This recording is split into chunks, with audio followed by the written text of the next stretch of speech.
It is Friday, it is 12 noon, and it is once again time for another edition of the Gashouse Gang, presented by Saliga Heating and Cooling. Alongside of Bernie Miklasz, I'm Matt Pauley. Great to have you with us today. Bernie, good to see you as we wrap up the week together. Yeah, good to see you. Looking forward to, a lot of college football starting tonight, another good NFL slate.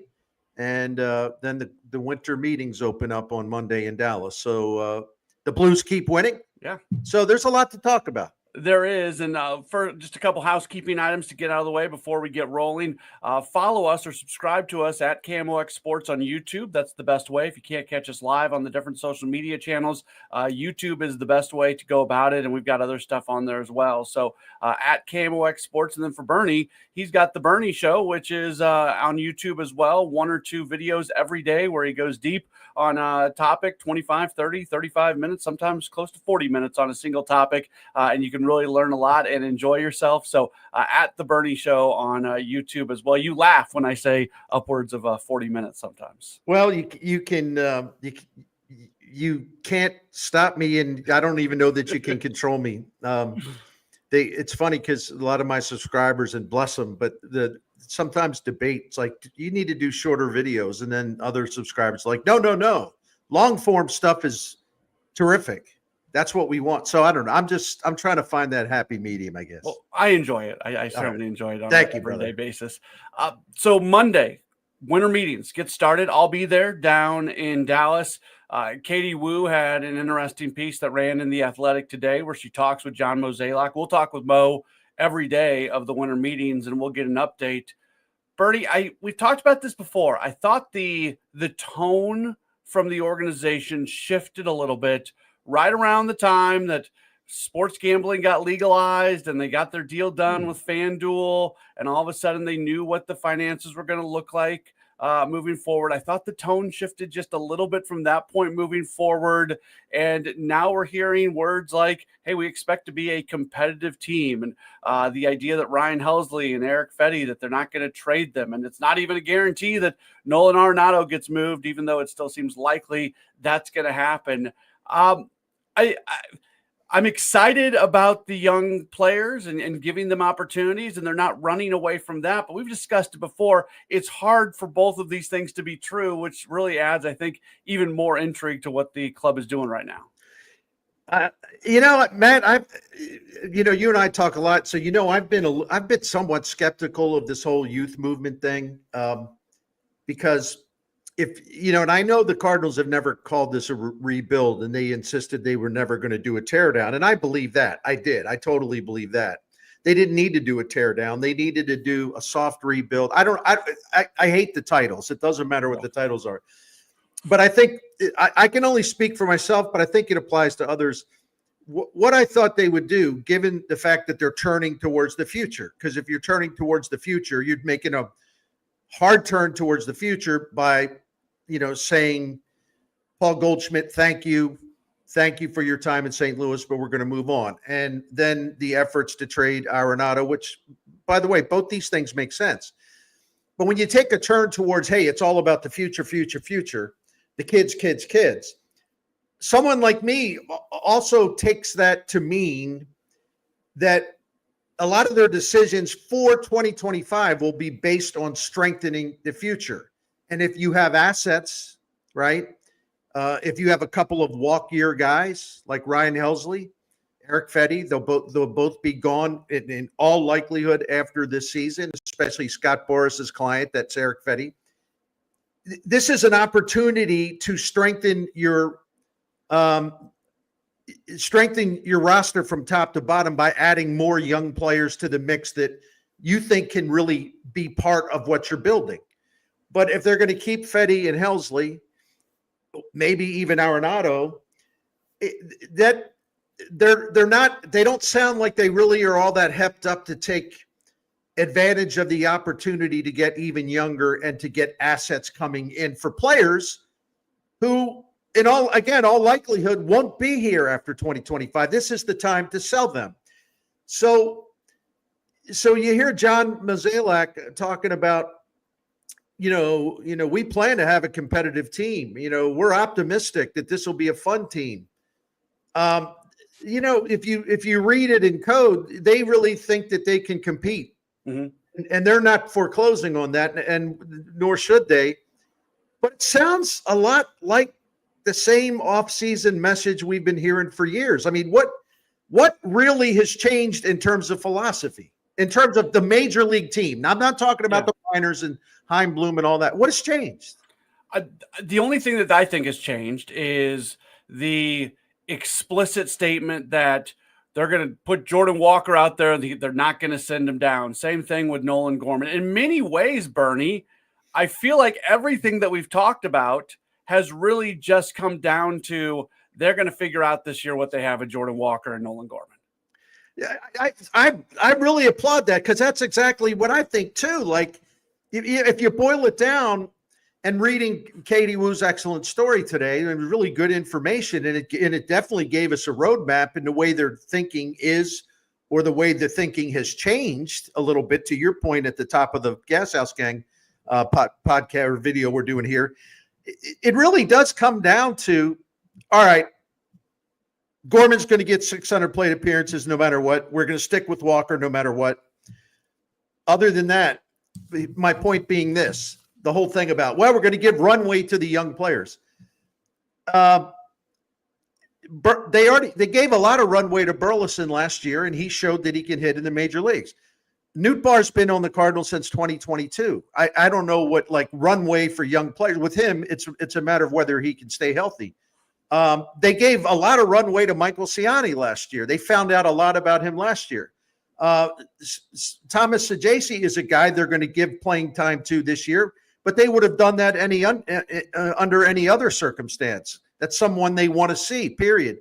Herrera figures to play a lot more because they moved Contreras to first. We don't know about how much of an opportunity Victor Scott will get. If you look at the rotation, Palante is in there, but they weren't even committed to him as late as at the end of July last year. And with all the guys they have in the rotation right now, there's no room right now for McGreevy. There's no room for a quick call up of a Quinn Matthews and Gordon Graceffo getting a shot. So other than, okay, we're fully committed to Walker and Gorman come hell or high water in 2025. What exactly has changed? Well, I would say the catching position. You mentioned Herrera. Herrera and Pajes, those are young guys that are going to be given an opportunity. Right. So just to add on, not to. Well, we saw that last year because Contreras got hurt. Yeah, Contreras only played 84 games. I mean, Pajes and Herrera were basically their catchers last year. They played more games than Herrera did because of the injury. So that, in a way, it's nothing new. It's just that Contreras is going to be relocated in a smart attempt to keep him healthy and in the lineup. Math is math, and there's only so many positions on the field. There's only so many at bats, and what's not all adding up. Let's go to this potential world where Nolan Arenado doesn't get traded. And I still think he gets traded, but let's do this as an exercise. If Arenado doesn't get traded and they really want to give Nolan Gorman 600 at bats, well, then you've run out of space for JJ Weatherholt to arrive at some point in the season. You're impacting Alec Burleson's ability to get at bats. You're losing the opportunity to move Herrera over to the DH too often. All that doesn't add up, Bernie. You can't. And I didn't even mention Brendan Donovan's name in all of that. Right. And I think he's established enough to where we can count on him just being in there all the time, because he's one of their core guys now. But I don't. Yeah, I'm scratching my head. I just the Cardinals are doing a great thing. Bill DeWitt, by signing off on the decision to bring in Heimblum and to basically tell Heimblum, hey, you do what you have to do to get our player development system and our minor league system and all the infrastructure, and also the alignment between the majors and the minor leagues. We're all working on the same grid, the same plan, the same philosophy. You do what you have to do. I commend Bill DeWitt for doing that. But now you sort of have a situation where you have, there's an opportunity to maybe add more young talent by auctioning off a couple of guys who are in their final years here in St. Louis, unless they're re-signed, which I don't think they will be. You're sort of going big in one area, but you're still sort of half measuring it and half stepping it and kind of tiptoeing around, this would be a good time to just cash in some assets and get some more young players that fits into this movement. And I think Cardinals fans have heard for a long time, the idea of like, well, the fact that we can be competitive. We think we can put a good club on the field. We think this, we think that. It's not a realistic message necessarily. It's a hopeful message. It's kind of a cross your fingers message and hope for the best. Hope that the National League Central stinks, and who knows, we might sneak ourselves into something. Is that really a plan? It's kind of the same thing. Oh, they reheat the same thing every winter, in my opinion.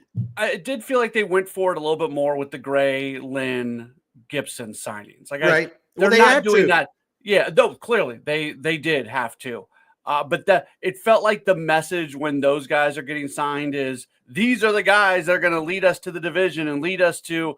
I think the message is a little bit different, and that's actually, to me, I like the more direct message because we're getting the message right now that it's about finding out what you have with young guys, but then they're doing actual things that makes it feel like they want to compete this year. And at some point, though, there's going to be an intersection where those two things are going to have a hard time coexisting. They're not, pardon me, they're not adding players. They've subtracted Goldschmidt, which I don't have a problem with. And hopefully they'll subtract Arenado because I think it's best for everyone. But nowhere in this messaging, the new round of messaging, do you hear, well, listen, we're not obviously going to be competing for free agents at the top tier or even the next tier down, but we think we can add some pieces that'll help us this year. You're not hearing that. Mm-hmm. So if they're going to have to add some nominal pieces. They're going to need a right-handed bat for the outfield, but don't expect, like fans are talking about, Louis Robert. It's like, no, that doesn't fit where they are. They're not going to be adding salary. They're not going to be adding any talent that makes the fan base go, wow, that's pretty good. Unless Chaim Bloom and his staff can find some gems. I don't know. You're right. Mixed messaging is probably the best way to put it, as you sort of put it there, I think you did put it that way. So anyway, it's the Cardinals, they just can't. I wonder what it has to do. Maybe this has something to do with ticket sales. They want to make sure they don't lose more fans, or they want to send a message. No, we're competing. We're trying to compete. I don't know. Good luck. I want what's best for the Cardinals. Like when I run my mouth about, listen, where you are right now as an organization, it makes all the sense in the world to trade Fedde and trade Helsley. If you don't want to do that, I don't really know how to read your true ambitions right now. You want to compete in 2025, okay, but only to a point. And you have a chance. You're putting a big emphasis on young players, talent, young youth, talent. Yet you may pass up an opportunity to add more young players to your mix by going one more year with Helsley and Fedde. It just seems contradictory to me. That's all. Real quick, we got a comment from Joseph who says, I can see Bader or Carlson coming back as right-hand help. If you think Dylan Carlson is coming back to the Cardinals organization, I've got something I'd like to sell you. That's not happening. Maybe if we're talking about, I'm just going to play along, but we're talking about former Cardinals outfielders, they need a right-handed bat who can play center field. Randall Grichuk ain't going to cost much money, so I wouldn't be floored if we see him return. This is the Gashouse Gang. It's presented by Saliga Heating and Cooling. Bernie, I know you love talking about our good friends over at Saliga.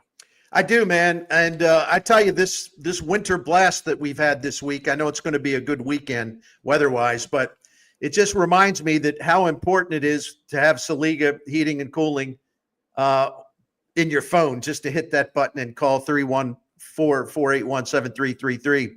This proud independent American Standard Heating and Cooling heating and air conditioning dealer Saliga has been serving St. Louis since 1927, and families and families, generations of families have been counting on Saliga just as we have. And Saliga is a continuously owned business, 4 generations of them. Dan Saliga today running it now. And the cold weather, the real blast of weather this week, it reminded me again about it's a good idea to become a member of this priority club, which we are and have been for several years, because it's a maintenance program. They'll come out before it gets really cold to make sure your heating's working well. They do it in the summer with your air conditioning before it gets really, really hot. And I remember thinking, just when it got really cold at night, a couple of these times, we had the heat going. It felt great in the house. And it gives you that peace of mind and knowing that Saliga came and checked everything and it's all working great. So I just recommend that highly, and only because we do it. I'm not telling you to do something we didn't do. And we find this priority club to be really helpful for the maintenance program and some other incentives. And they have that American Standard equipment. So anyway, you can find out a lot more. Financing options are available, subject to credit approval. But go to SaligaHeatingandCooling.com, SaligaHeatingandCooling.com. And thank you very much. That is Bernie Miklasz. I'm Matt Pauley, the Gashouse Gang, presented by Saliga Heating and Cooling. Bernie, it's college football conference championship weekend. There's going to be 3 games taking place tonight. The big one in terms of impacting the college football playoff, Mountain West UNLV against Boise State. And then coming up tomorrow, there'll be some games that impact some seeding, but really in terms of teams getting in and maybe a team falling out. Clemson and SMU and the ACC championship is a big deal. The Big 12 championship with Iowa State and Arizona State, one of those teams getting in as well. There's some interesting games. Georgia, Texas in the SEC championship. That looks like a great game. But it almost feels like these conference championships games are very anticlimactic as we get ready for the college football playoff. And I've been doing a lot of reading this because I'm so curious. And I wonder whether, there's going to be a time, especially maybe when the playoff is expanded again, which is going to happen real soon. Maybe they go to 16 teams or more. I don't know. But if you're playing conference championship games and you go in there and for example, the SEC and the Big Ten this year have nothing to worry about. All 4 of the teams that are be playing in those 2 conference championship games, they're in no matter what. But overall around college football, you have something to lose by being in a conference championship game. Like SMU, if they can't beat Clemson, they may get dumped out altogether. And that's a team that went undefeated in the ACC. And so SMU this is like a must win for them, and it really shouldn't be. And I'm not saying they should loaf, but there's a desperation to this game. It's the only way they know they can get for sure into the tournament. And there's some other examples of that. And the other thing, so why I've never understood this feeling, because it happened in 2014 when USC got bypassed by Ohio State because, I forget the particulars. I apologize. But I've never understood this thing where, all right, you're good enough to qualify for a conference championship game, but losing in that game can destroy your chances to getting in the playoff. Right. Should you get some credit for being good enough to play in the conference championship game? That's not guaranteed. That's not assured. Not even in a 12-team playoff, right? A 14 playoff, you can kind of get it, but now you're in a 12-team playoff, and it's still you reach a conference championship, and there's very few guarantees that it really means anything. And the other thing is you can get players hurt. You can get players hurt that would impact your ability to play as well as you can in the college football playoff. I went on long there. I apologize, partially because I didn't have my thoughts organized the way I wanted to. But I just wonder, is the money they're getting as part of the TV contracts for these championship games, is that really going to be worth it? When they expand, they're going to get a whole lot more money anyway. When do they say no to this? Let's play out the SMU Clemson thing, because SMU, you should never solidly be in the college football playoff, and then anything happen in a conference championship game that knocks you out. Right. And the committee last week, when they jumped Alabama over Miami and put them into that final spot, the committee said that there absolutely is a scenario where SMU loses to Clemson and they completely fall out. Now, I don't trust the committee. I think there's politics going on. I think they will do anything in their power to get Alabama in. I think the ESPN is involved in this as well, trying to get big brands and get ratings. Like I'm going full conspiracy theory here when it comes to this. I think they are crooked when it comes to all of this. But you can't do what I'm about to say, but I want to use it as an example. If SMU were to say, you know what, we're not going to play this game. Give the auto bid to Clemson. They can have it, but we are not going to show up and we are not going to play this game. That would actually put them in better position to be in the college football playoff, Bernie, than going and playing the game and losing. No, you're right. I know isn't it a ludicrous system? It really is. And I don't know what way out of this is, except, and I was reading something too, and I don't have the numbers in front of me, and it doesn't matter. The ticket sales of these conference championship games, yeah, it's more money for everyone, but it's not as much as maybe you would assume. Mm-hmm. It's not something that makes a difference. What it is, it's an extra TV show. Well, how many conferences are there? The networks get another round of weekend college football, these conference championships, and they're willing to pay for that. But I think they're going to be willing to pay a lot more for a much larger expanded playoff tournament. And then at that point, the cost that teams will, the amount of revenue that college football will be getting because of the expanded playoffs, that should more than cover what they would lose by dropping college championships in the conference championships in terms of future talks with the networks. You never want to change the rules based off kind of an anomaly, but the one anomaly that's going on this week, the Big 12 has had a terrible year in terms of high-end teams. So that Big 12 game is really interesting. Iowa State, Arizona State, neither of those teams would be in. We can kind of say the same thing about the Mountain West if UNLV were to win, but Boise State's in pretty good spot. That Big 12 game is interesting because that feels like a college basketball conference championship game where you have to win the game to get in. So that's going to be good this weekend. But outside of that, nobody really gets helped by these games. No, and I agree with you. Yeah, let's. It's important we point out that a couple of these games really are interesting, and they really are. There's a lot riding on them. So, and that's what you kind of want at this kind of year, type of year. But what a great story Arizona State is. 3-9 last year under their first-year coach Dillingham. 3-9 to this. They're legitimately good. And how great is it to be able to watch Rocco Beck, Anthony Beck's son, quarterback in Iowa State, for a chance to go to the tournament? That's pretty exciting too. Yeah, absolutely. It is the Gashouse Gang. We are presented by Saliga Heating and Cooling. NFL side of things, Bernie, anything really jump out at you this week? A couple weeks ago, we just had that great slate of games. I thought last night's game between the Packers and Lions was fantastic, but you look up and down this week, and I guess Bills and Rams are kind of interesting. Chargers and Chiefs a little bit interesting, but this is certainly not an overly compelling weekend of NFL football. See, you read my mind. I didn't even tell you. Those are the two games that I have an eye on when we're talking about, just for enjoyment purposes, but also for possible wagering purposes. The Chargers, the Chiefs, Kansas City's a 4-point favorite.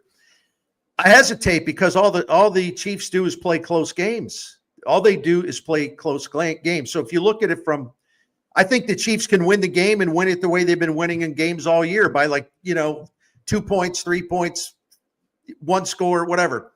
So if you look at it, maybe the Chiefs are going to benefit from getting DJ Humphries in the lineup at left tackle, because they've had the worst left tackle play in the NFL. They're getting Isaiah Pacheco back. He's already been back, but now he'll be more integrated.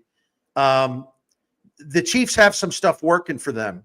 You look at the Chargers, and Ladd McConkey's got a knee injury. Not sure about him. The Chargers defense has been getting beat up. So and they don't have J.K. Dobbins, so they could go into this game without their top receiver and their top running back. So I'm really tempted to take the Chiefs to lay the 4. But from the contrarian point of view, the Chargers are 8-3-1 against the spread this season, and the Chiefs are 4-7-1, and the Chiefs at home as a favorite are 2-4 against the spread. So I think for value, I would have to take the Chargers +4. It doesn't mean the Chiefs will lose the game. Again, I'm talking about it from an investment angle. The other game is Buffalo at the Rams. The Bills are so much fun to watch. So much fun to watch. They've won 3 in a row by double digits. They've covered 6 of their last 7 games. And they have killed the NFC West teams this year, 35-10, 31-10, and 34-28. They've scored 30-plus points in 6 straight games. And they've done it 9 times this year, 30 or more points. So the Rams have a good defense. The Bills have a good defense. They're very similar. But the Bills' defense is slightly better. But the big thing about it, the Bills' defense has a much easier job of trying to stop the Rams' offense than the Rams' defense has to try to stop Buffalo's offense. I mean, across the board, so I'm not going to bore everyone with it. Every offensive category there is, the Bills are not only superior to the Rams matching up the offenses, but in most cases, it's by a pretty huge amount. My point being, I don't see how the Rams defense can slow the Bills down enough, and I certainly don't see how the Rams offense is going to thrive against the Bills defense, which is underrated. It's only 3.5. The Bills are laying 3.5. I think that's really good value. That's all I got. That's good. That's good stuff. I don't want to spend too much time on this, but it was certainly something that caught the attention of a lot of St. Louis sports fans.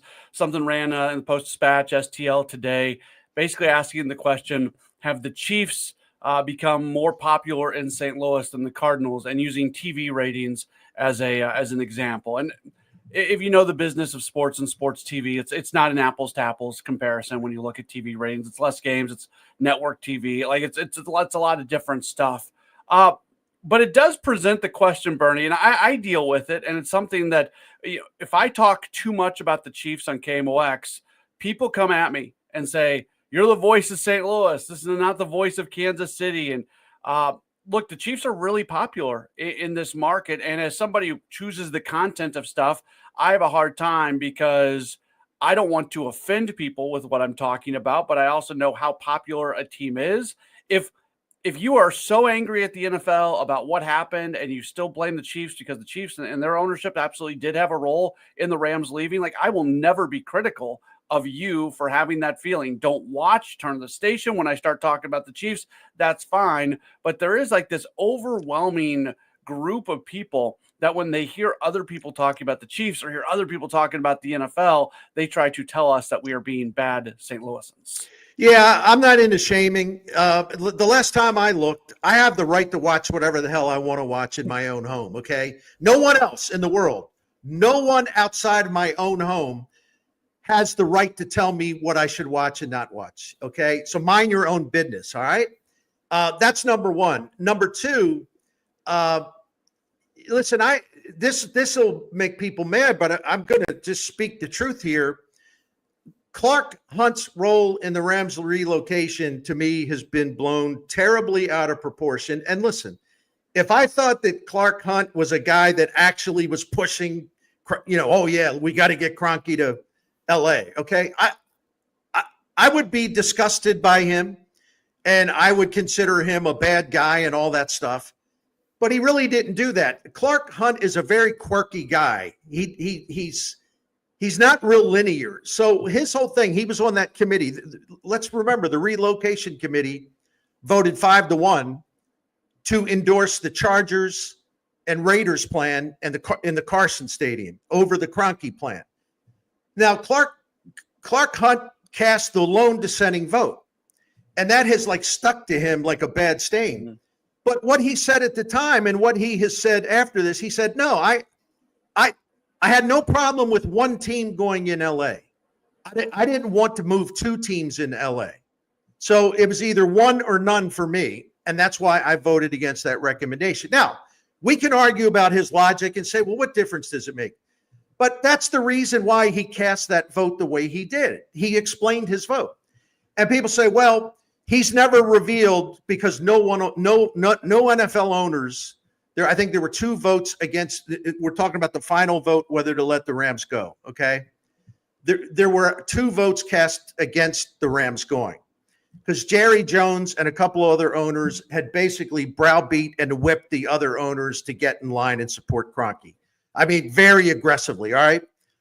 Well, Lamar Hunt has never said whether he was one of the no votes. I suspect he wasn't, but I also know that he's a league man, and I know the league group think, once they all decide, well, this is how it's going to be, fellas, okay? This is how it's going to be. They all pretty much get in line and go with the rest of the group. They want to be a good league person, So the idea that somehow he was behind this or responsible for this is one of the most insane things I've ever heard. He really wasn't. Even if he voted to support, in the end, the Kroenke plan, it didn't matter because his dissent wasn't going to prevent the move. He was trying to be a good so-called league guy. But this idea that he did something to damage St. Louis, that's a real stretch for me. This thing was rigged. That's the point. Yeah. Clark Hunt wasn't going to change anything. It was a rigged process, which is why the city of St. Louis got nearly $1 billion in a settlement. At some point we have to move on. And the TV ratings for the Chiefs are astronomical in St. Louis. You know what else is? The Super Bowl ratings. St. Louis market has much higher Super Bowl ratings than about 17, 18 NFL markets. It's the number 1 sport in America. Yeah. But if you want to stay mad your whole life, go ahead. Don't tell me what I'm going to watch, though. All right? I won't. Matt Pauley, you got no say in this. And don't tell Matt Pauley that he can't talk about something on KMOX. As long as he's employed, he'll talk about whatever the hell he wants to talk about. Hopefully that is a long-term situation right there. That's right. I didn't mean to imply that that's a question. Yeah.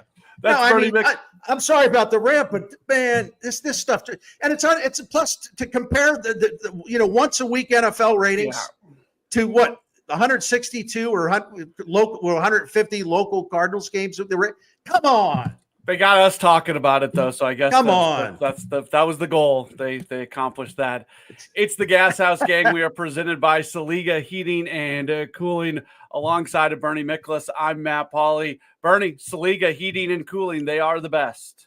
They are, and I need to cool off after that rant. And by the way, I apologize for getting a little. I do it with a smile on my face, though, don't I? Yeah, yes, I like having some fun with this, but I did mean what I said. Saliga Heating and Cooling's been around since 1927, helping generations of St. Louis families. And we are one of those families, and we have been calling on Saliga for about 15 years. We love them. This independent American standard heating and air conditioning dealer is taking great care of the Miklashes, but what else is new? They take great care of all the families that have been calling them through the decades for help. And I can testify to the fact that their trustworthiness and integrity are top, highest score I could give them. Perfect, basically. They're professional. They can solve problems. They can look for cheaper solutions to your problems. Their response time is quick. They know what it's like. When you call Saliga Heating and Cooling at 314-481-7333, you'll talk to a real person, and they'll get one of those Saliga trucks on the way to help you out. They have the Priority Club, which I talked about. Just look online at SaligaHeatingandCooling.com and find out the benefits of the Priority Club, which is a maintenance program that has additional perks. They can take care of any repairs you need. These are the people you should call. Their track record speaks for itself. Almost 100 years in business and still growing strong here in St. Louis. Financing options are available, subject to credit approval. You can get some free quotes. You can discuss your problems, give them a call. To look at all the services that Saliga Heating and Cooling offer, including that new American Standard equipment, go to SaligaHeatingandCooling.com, SaligaHeatingandCooling.com. With Bernie Miklasz, I'm Matt Pauley. Just a few more minutes left in this edition of the Gashouse Gang, presented by Saliga Heating and Cooling. Bernie, the Blues win again last night. We've talked. I don't mean to just like play the hits here and rerun the same thought over and over and over. But I'm watching Jim Montgomery's post-game press conference, and he's joking about the fact that on the reviewed goal, he just went into his office and was eating pizza and drinking water. Like, just the personality, the fun, like, it's such a more compelling product than it had been at any other point this year. Yeah, and look, they're now 4-0-1. And again, I've been saying all along, this isn't just the typical predictable new coach bounce you get. there's been a couple of games since he took over. Last night was one of them where basically the Blues were really, really outplayed for 2 of the 3 periods. They were pretty good in the second last night, but they were having a hard time getting shots, even the kind of shots that they try to get. And Jordan Bennington had to do a lot of great work. That's a game. I'll be honest with you. I don't think they win this game under the former coach. No disrespect to him. I was watching that game, and at no point, even after the Blues had that early lead and gave it away, and Calgary's out shooting him, getting more high danger chances, all that stuff. I never looked at that and said, well, Calgary's pretty good. The Blues are on the road. You can't keep winning on the road. This one, they're just going to go down in this one. They'll regroup. I never thought that. I thought, they can steal this game. And they can steal the game because they're determined. They're relentless. They pounce on opportunities. There's no give up. There's no retreat, no surrender. And if you just give either one of their goaltenders a chance, he'll steal a game for you. And I thought that win last night was so encouraging because it reaffirmed the difference that Montgomery has made, not just in like line changes or lineup calls or any of that, but just in the attitude, the collective attitude and identity of the Blues. He's made a huge difference already.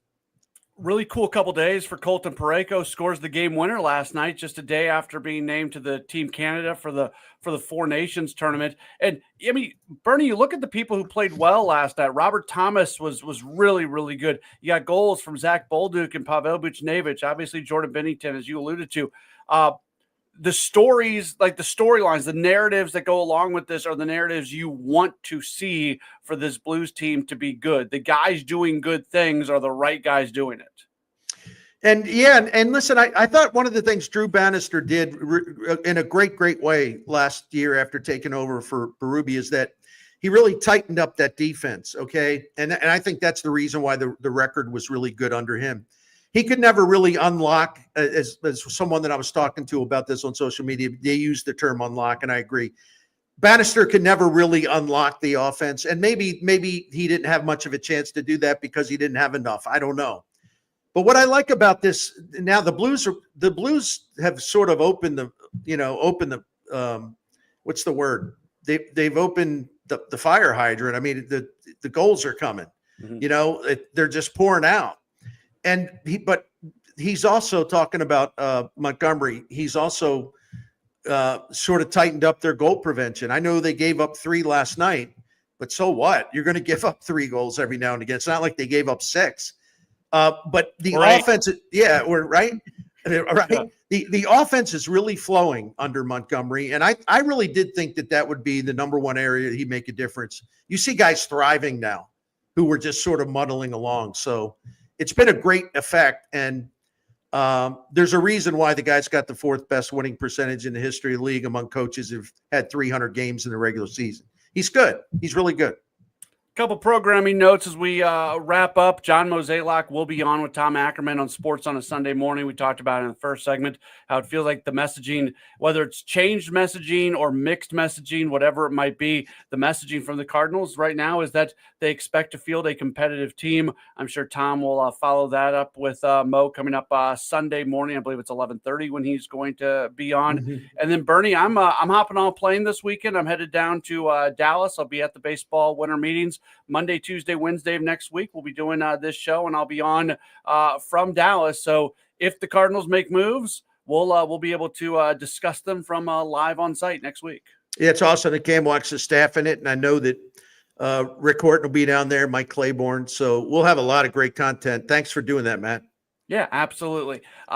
This has been the Gashouse Gang presented by Saliga Heating and Cooling. Thanks so much for being tuned in. Have a wonderful weekend, and we'll talk to you guys on Monday.